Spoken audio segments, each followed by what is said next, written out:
JJ Redick, welcome to playoff basketball.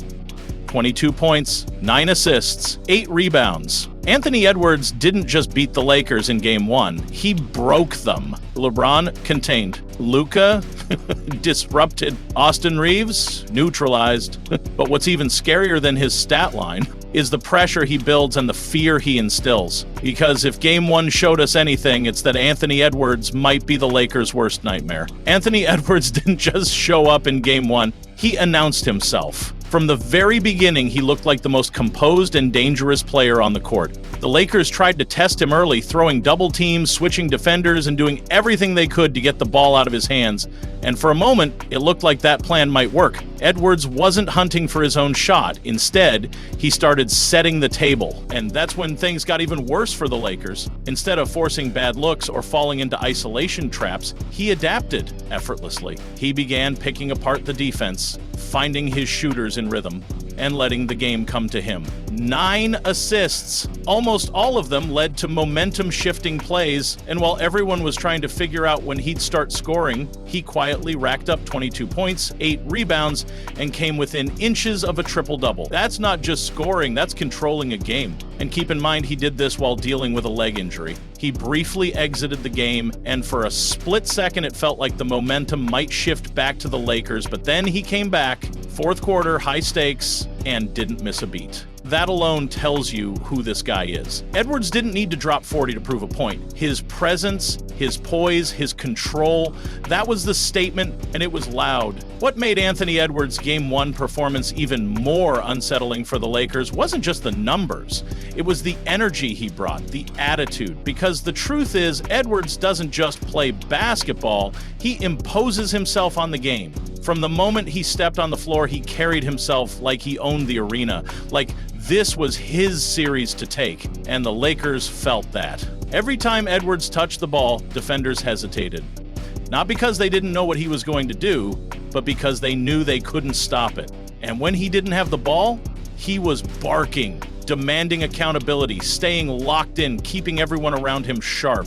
That kind of presence is rare, especially for a 22-year-old. And it's not just physical, it's mental. Edwards plays the psychological game just as well as the physical one. And here's the part that makes him especially dangerous to a team like the Lakers. He's not scared of them. He's not starstruck by LeBron. He's not overwhelmed by playoff pressure. In fact, he thrives off it. He's openly said he hates playing the Lakers, and while most players might shrink under the weight of a team with that kind of legacy, Edwards uses it as fuel. That disdain translates to focus, to fire, to a different gear. He pressured LeBron, Luka, and Reaves not just on the defensive end, but by constantly putting them in reactive positions. They were the ones rotating late, chasing closeouts, trying to recover, and when the Lakers tried to collapse on him, they were punished. Edwards dictated the terms of engagement and left LA scrambling for answers.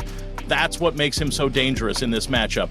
He's not just a threat with the ball in his hands, he's a walking pressure cooker. He forces mistakes, he forces indecision, and in a playoff series where every possession matters, that kind of presence can swing an entire series. Anthony Edwards isn't just beating the Lakers on the scoreboard, he's wearing them down psychologically. And we're only one game in. The Lakers didn't just lose Game 1, they unraveled, and it started on the defensive end. Anthony Edwards exposed a structural weakness that's been simmering under the surface all season. Overhelping, poor rotations, and a failure to adjust in real time. Minnesota shot a blistering 50% from beyond the arc, but it wasn't because they were getting lucky, it was because the Lakers were getting outplayed off the ball. Every time Edwards touched the paint, the Lakers collapsed, often sending a second or even third defender. On paper, that sounds like a smart adjustment. In practice, it was a disaster. The moment they overcommitted to containing Edwards, he kicked it out to wide-open shooters. Jaden McDaniels and Naz Reid feasted, combining for 48 points, and most of their looks came with no one within 3 feet of them. That's not just bad coverage, that's systemic breakdown. And when the Lakers tried switching to prevent that collapse, Edwards picked on the mismatches. Whether it was targeting slower defenders in isolation or manipulating the pick and roll to force the Lakers' bigs into uncomfortable positions, Edwards dictated every action. The defense wasn't reacting to the ball, it was reacting to him. What's worse is that LA's defensive scheme seemed hesitant, caught somewhere between aggressive trapping and conservative coverage.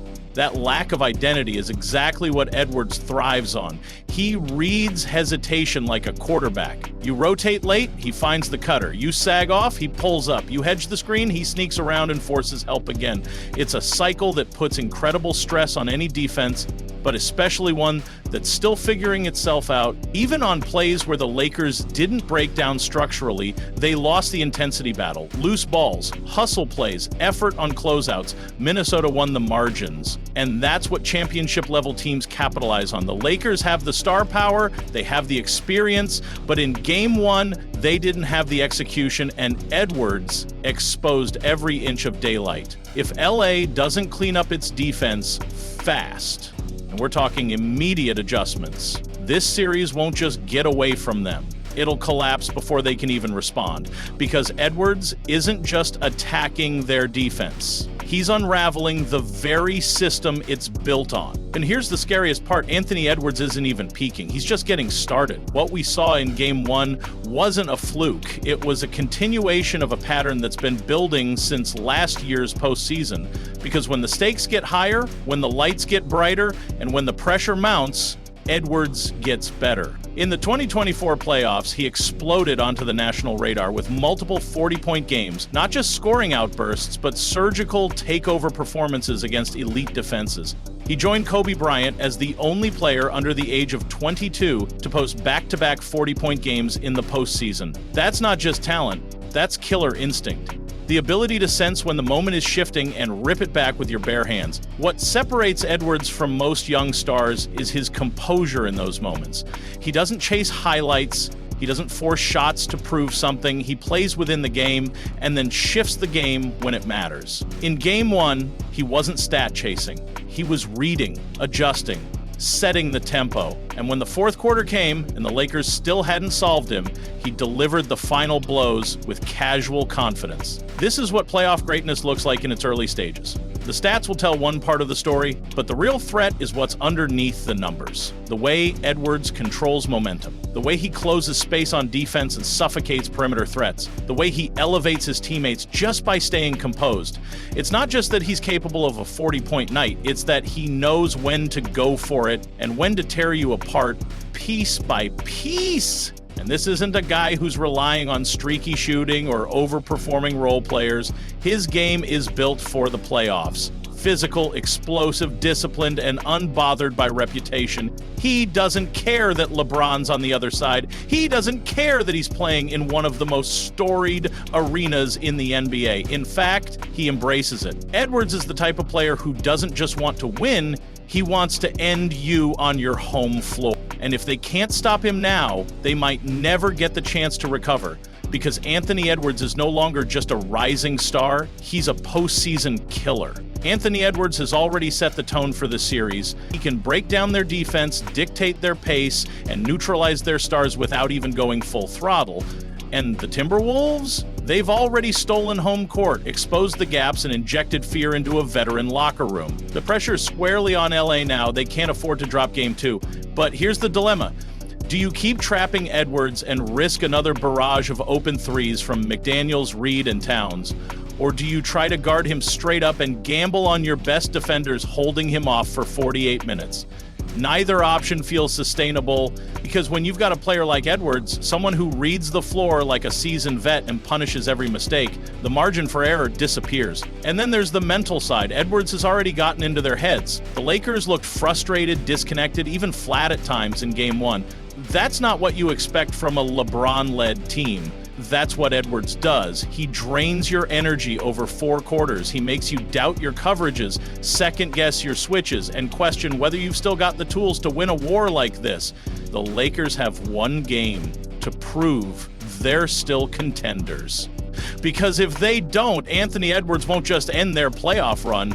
He'll bury their championship hopes and never look back. So now we've seen the blueprint, not just for how the Timberwolves can beat the Lakers, but how Anthony Edwards can end their entire postseason dream.